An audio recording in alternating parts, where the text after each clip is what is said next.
दोस्तों भोजपुरी के trending star Khesari Lal Yadav के जन्मदिन पे काजल राघवानी ने खेसारी लाल यादव को किया प्रपोज और कही ऐसी बात जिसे सुनकर आप भी हो जाएंगे हैरान। तो दोस्तों क्या है खबर की पूरी जानकारी जानेंगे इसी वीडियो में। इससे पहले अगर आप हमारे चैनल पर नए तो वीडियो को लाइक शेयर करके चैनल को सब्सक्राइब जरूर कर दीजिएगा।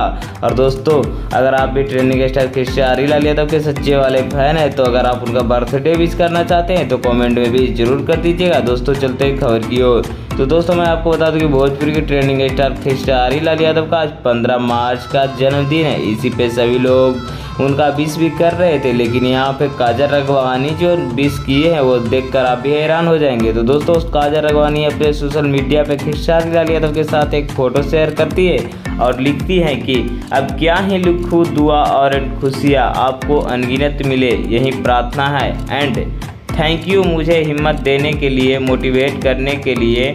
Loads of love and success to you for me my family and my friends, love you too. तो दोस्तों आप देख सकते हैं कुछ इस तरह से उनका जो भी सोशल मीडिया पे जो छोड़े थे उनके लिए बर्थडे विश किए थे, तो कुछ इस तरह से था काजल राघवानी जी का। बाकी आप लोग भी अगर ट्रेंडिंग स्टार खेसारी लाल यादव को विश करना चाहते हैं तो अपने इस वीडियो के कमेंट बॉक्स में जाकर विश कर सकते हैं। बाकी ऐसे ही खबर जानने के लिए हमारे चैनल के साथ जुड़े रहिए और चैनल को सब्सक्राइब जरूर कर दीजिएगा। दोस्तों चलते हैं